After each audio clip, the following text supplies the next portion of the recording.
Okay, I think we can start. Okay, so I am Professor Thierry Ménard. I'm professor at Sun Yat-sen University in Guangzhou. So I'm very happy to be part of this conference and to learn more about Marco Polo and the Yuan dynasty. I remember in Beijing, there is a monument which was built in the year 2000 to celebrate the millennium. And there are two Italian which are portrayed in the fresco of the Chinese history. And the two Italian are Marco Polo and Matteo Ricci. So I have vivid memory of that monument. So now, I mean, the next speaker, we are very happy to have with us is my classmate at Beijing Daxue at Beida, Professor Leopold, and with a professor at Jamin Daxue. So he's an eminent Latinist, sinologist, and many things. And also he has been published many things, of course, in many different areas. So today he's going to talk to us about monotheism in Beijing under the Mongol. So we welcome Professor Leopold. Okay, thank you. So my theme is about monotheism in Mongol China. And so it starts, of course, with the Mongol conquests, with the rule of Genghis Khan, who united the tribes in the regions of China and led his army. And my question is about the religion and about the policy of religion, religious tolerance. So the Mongols, they worshipped heaven, the Tengri, a mixture of shamanism, but some Mongol tribes had adopted the faith of Syriac Christians already earlier. And here is one a famous lady also mentioned by Professor Vosila, and her name is Sorkaktani. In Chinese is Solu Khetiani. And she was the wife of Tolui. So the Tolui was the fourth son of Genghis Khan. And she was also a keen political player. And her views, of course, also influenced the attitudes of her sons to Christianity and Islam. So she was a Christian, she was a Nestorian Christian, a Syriac Christian, and she had four sons, Menke, the second Khan, and then Shulagu, who conquered Persia in Baghdad in 1258. Arik Boke, that was a troublemaker, he triggered the civil war, but then most famously, of course, Kublai Khan. Kublai Khan, who moved the capital from Outer Mongolia today to Beijing, Kambalik, around 1271. So Sorkaktani was praised for her wisdom because she cooperated also with Muslims. There is a Persian historian. He wrote about her and says she educated and guided her sons, and she established a firm rule.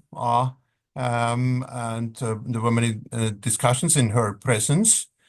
She used to send gifts to pacify the other Mongol tribes. And when Kuyuk Khan died, all people agreed to have her eldest son, Menke, to be elected as Khan. Although she was a Christian, she also promoted the law of Mustafa, and she gave alms to imams and sheikhs. One proof of this is that she sent 1,000 pieces of silver to establish a madrasa in Bukhara. So a madrasa is a Muslim college, a school of the Muslims. So the Mongols themselves, they were not so dogmatic, and they accepted other religions. So there is the four khanates, the Golden Horde in what is today Ukraine, around north of the Black Sea, and the Ilkhanate in Persia, and the Chagatai in Central Asia, and the Mongol dynasty, which was in the eastern China. And they took control of all the regions under the Chinese Song dynasty in the east. And the inhabitants of the vast regions in the west had been exposed to the impact of Islam, And so also the Mongol rulers gradually accepted the Islam faith. The first was the Berke, the younger brother of Batu, and he accepted Islam in order to strike an alliance with the Sultan of Egypt in order to attack the Ilkhanate. For this reason, he accepted the Islam. Around 1340, almost all Mongol rulers in the western regions had accepted Islam. And then in Persia was, of course, also the son of this Sorkhakhtani, the Hulagu. He besieged Baghdad, but because of his wife, who was a Karaite and thus a Syriac Nestorian Christian, because of her, it was that Hulagu spared the lives of the Christians in Baghdad. Yeah. But then the leaders in Persia, they moved on and they became slowly became Muslims, and they adopted Islam. And then in the Chagatai, it was the Godan, the son of Ogutai. He set up his throne in Uwei, that is in Gansu today, and he received the scholar from Tibet. So he, at that time, he was converted to Lamaism.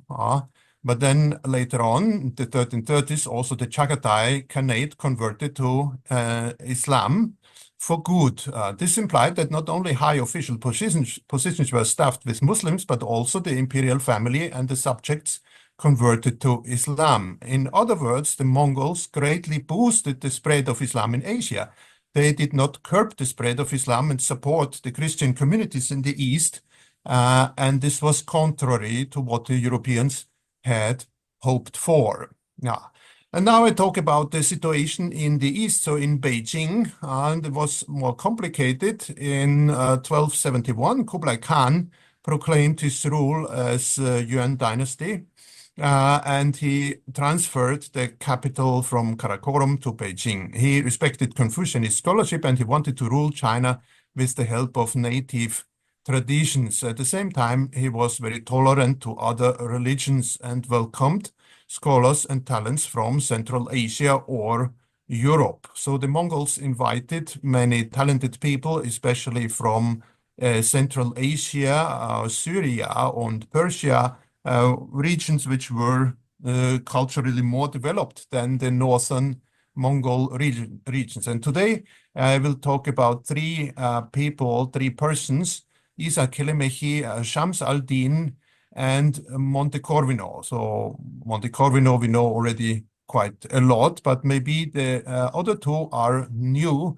So Isa Kelemechi, he was an interpreter. His name was Isa, which is Arabic Isa for Jesus. So his name was actually Jesus, and in Chinese sources his name is Ai Xue, so it's a very beautiful name because Ai means love. And he lived from 1227 to 1308. He was called to the Mongol court at that time in Karakorum in 1247. And then around 1270, he moved with the Mongol court also to Beijing. And he has been called an Arab Nestorian. He is also considered an important figure for Islam in China. Thus, he has a long entry in the Chinese Encyclopedia of Islam. But even though he helped to introduce the Arab calendar to China, he should count as a Nestorian Christian. He was an advisor and official under Kublai Khan, and in 1289 he became the head of the Office for Christian Clergy.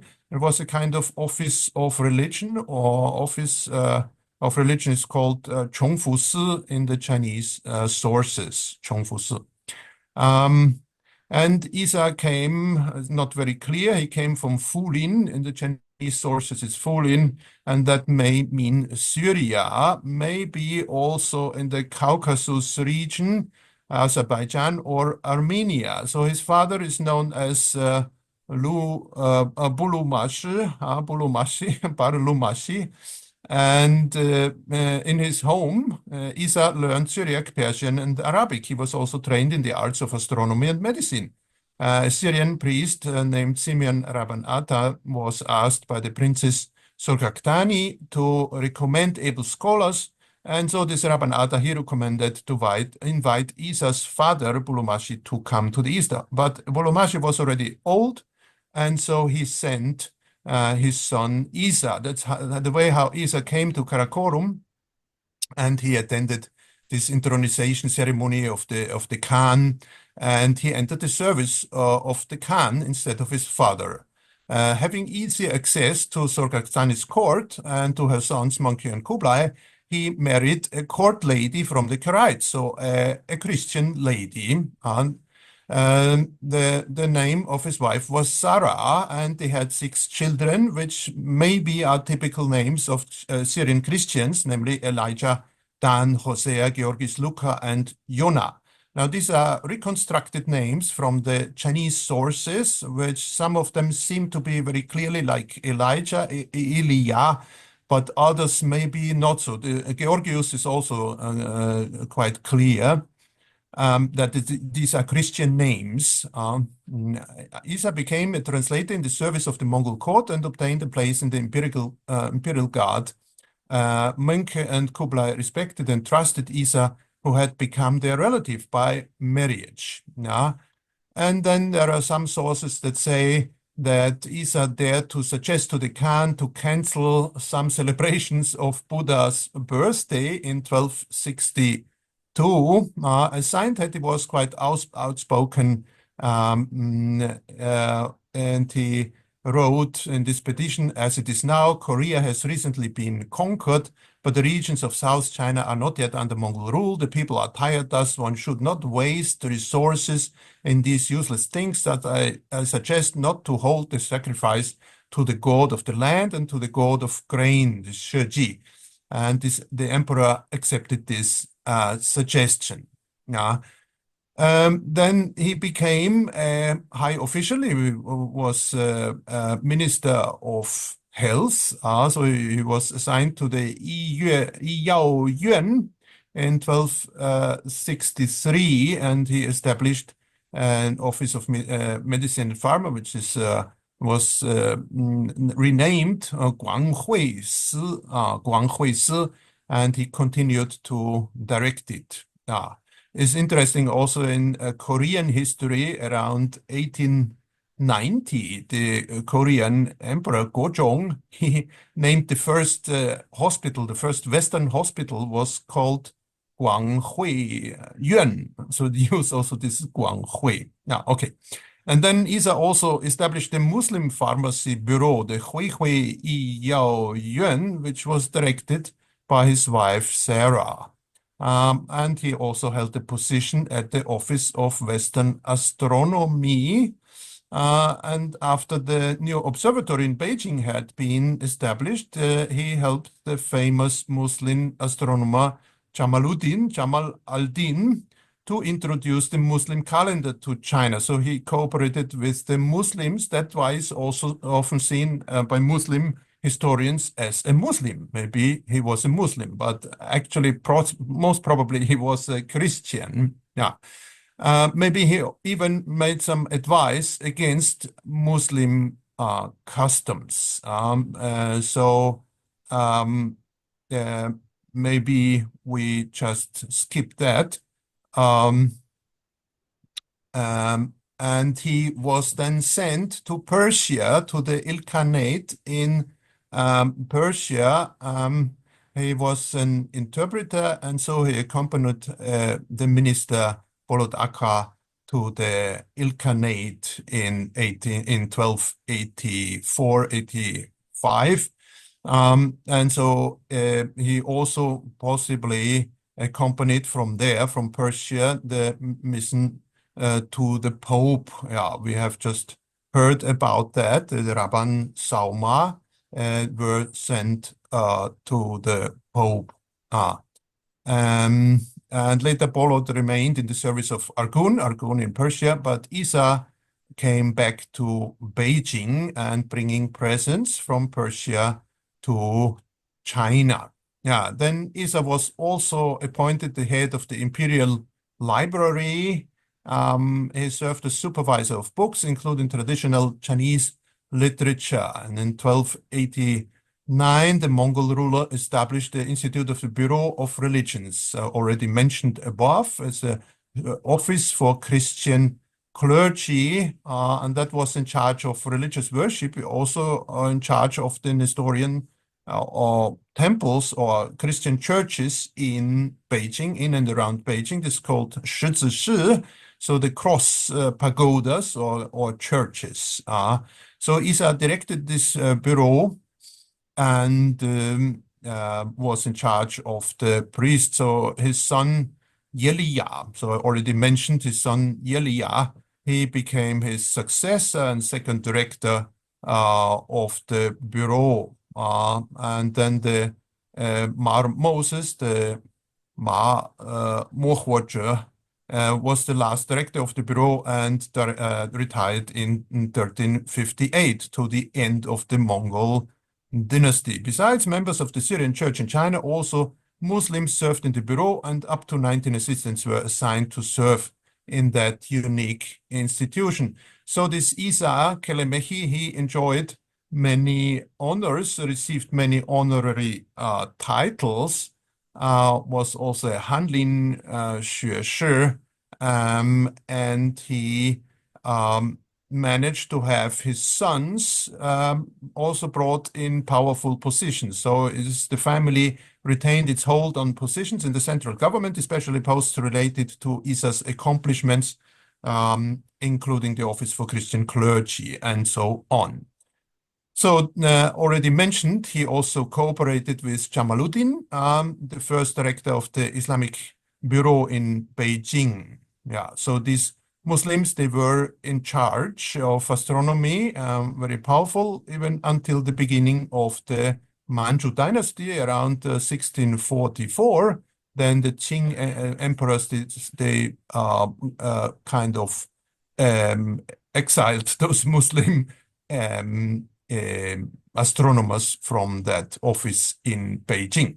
Now we come to a Muslim figure, a very famous Muslim in China. He basically brought the Islam to Yunnan, to the province of Yunnan. And he's the reason why there are Muslims in Yunnan today. And his name is Sayyid Shams al-Din, which means Shams is the sunrise.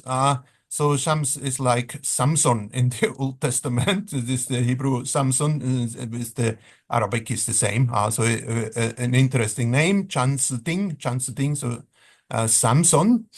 And he came from Bukhara. This is in Uzbekistan, and was a very, of course, very developed and famous place. So he was also a scholar.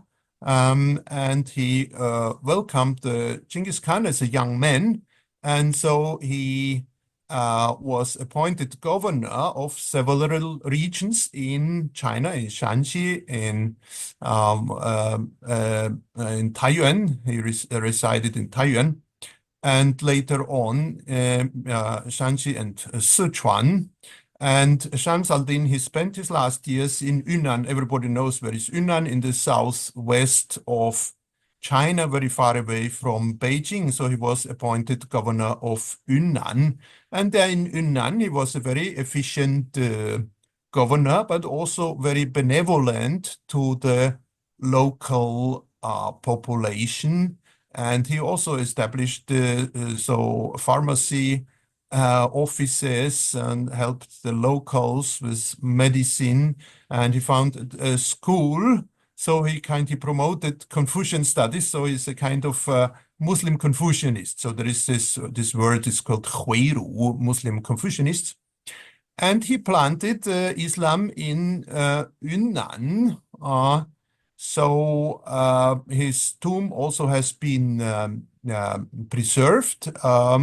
And he established mosques in Dali, in Yunnan, and received many honors. Yeah, so Shams al-Din is an important figure in the history of Islam in China, and he was certainly a Muslim who enjoyed great honor and fame. Some inscriptions have been preserved, at least 2 tombs and several tombstones commemorating him. Also French historian Dolon published researches on him, And so seen from his efficiency as a missionary, Shams al-Din could be seen as having successfully implanted Islam on the soil of Yunnan, and even until today, Yunnan is an important center. Now, compared to him, Giovanni Montecorvino was not accompanied by a large crowd like Shams al-Din, who had an army, a Muslim army. So Giovanni Montecorvino was alone. And also nothing has been preserved. His tomb has not been preserved, and no document or relic in China could prove that he was ever in Beijing. Only the letters he wrote to Rome have been preserved, and some itineraries he is mentioned. So there are some researches done, also archaeological research. These other itineraries, of course, Piano Carpini is very famous, and also the Belgian friar Rubruck. These are all Latin texts which tell about the Mongols and about the life there. Although some of Marco Polo's descriptions are vague, exaggerated, but historians have argued for the basic veracity of his account, and the first was the Chinese historian, Mr. Chen Yuan. Already 100 years ago, he showed that there was a concordance between Chinese sources and Marco Polo's book. And then there were other travelers which have been mentioned already, the Rabban Sauma and other. Now, there are only a few Europeans living in Beijing in those years. He only mentions two. In 94 or 95, Montecorvino, he came to China, to Beijing, and he met the successor of Kublai, Khan Temur, and was received there. But then he left Beijing and worked with the Prince George, with the Kuojilise, and he tried to convert the Ongüts, who moved then from being Nestorian Christians to Latin Christians. So that was quite far away from Beijing. But then Montecorvino, he returned to Beijing, and he translated the Psalms, and he translated the New Testament according to his letters. He did these translations and also arranged for the celebration of the Latin Mass in the local language. So he was an amazing missionary, and returned to Beijing, and there he built two churches, he says, and with a bell tower. And he even trained a group of boys and taught them Latin songs and prayers for the liturgy. And I'm always very moved because I'm a Latin teacher in Beijing, and I'm very moved to know that Montecorvino taught Latin before me 700 years ago. He had the vision to train a group of clergymen who later could continue to lead the Christian communities with a firm liturgical tradition. So the continuation after Montecorvino was, of course, a problem because of the long way to China, and also because the different Christian groups. There were the Christians from Armenia, Armenians and Alans, and in the last years, Montecorvino served those. And even though the Catholic communities with this archbishop developed in Beijing did not enjoy prosperous and lasting development, Montecorvino can count as an important pioneer. Yeah, and he also hung up religious paintings and added inscriptions. So in the end, I tried to make a kind of comparison between these different Christians or Muslims who lived in China or in Beijing. So you can read this, unlike the Muslims, Monte Corvino could not build upon the traditions of already existing groups of believers, but had to start from zero with converting people. He did not found any institution officially recognized by the Mongol rulers. He held no office, and thus his name is not mentioned in any records in China. His tomb and his churches have not been preserved. But of course, the Catholic Church had these congregations, missionary congregations, Dominicans and Franciscans, who would help the church. And then the other thing is, of course, Muslim continuity, which is an interesting issue to think about it, that in Beijing we have preserved very old mosques and also very old tombstones, which are nearly 1,000 years old. So they have a long history and could preserve their traditions. So this is, of course, a big topic about the Muslims in Beijing and in China. So I think the time is over, so I stop here. Thank you for giving me this opportunity.